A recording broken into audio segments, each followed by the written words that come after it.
Your question is, in a world increasingly driven by technology and artificial challenges, how can you beauty queens like you use your platform to ensure humanity remains at the heart of progress?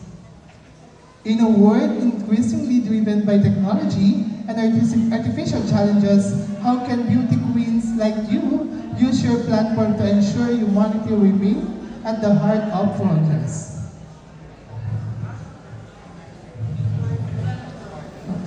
Yes. Wow. Tonight, I can consider myself in a hard situation wherein I am the first one to answer. So, panel board of judges, since I am the first one to answer the question, allow me to answer it to express and not to impress. You know what? Having a long answer is not tantamount or equivalent to a good answer. Hindi binabase sa haba ng kasagutan, bagkus sa nilalaman.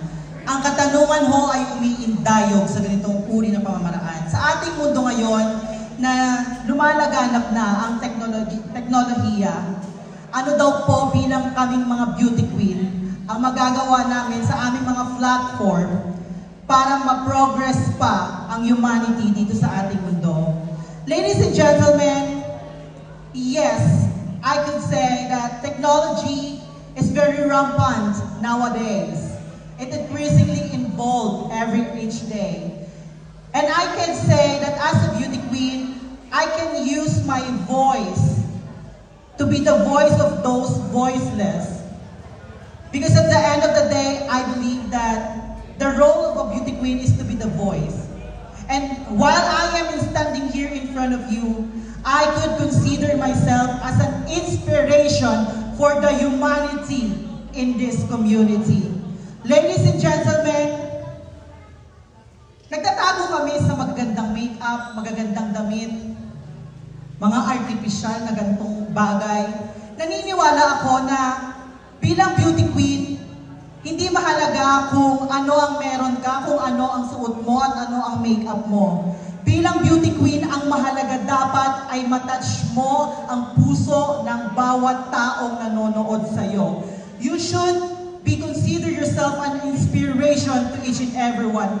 Because if you consider yourself as an inspiration, therefore, you could use your platform as a beauty queen to progress for the humanity. That's why I believe that whether I didn't take home the crown, the sash, and the trophy, I am very glad to take home the appreciation, understanding, and respect of all the people who are here tonight. Ladies and gentlemen, I am willing to be the voice, to use my platform to inspire the children who are watching tonight, that we, the LGBT community, we are not just a liability in this society, rather we are an asset wherein we can make people happy like what we are doing at this very moment of time.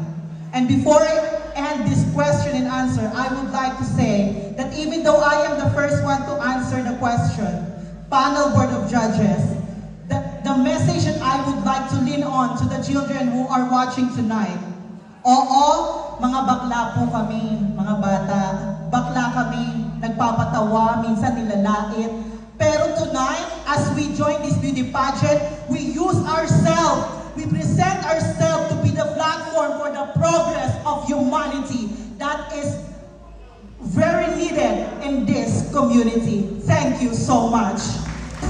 Maraming salamat.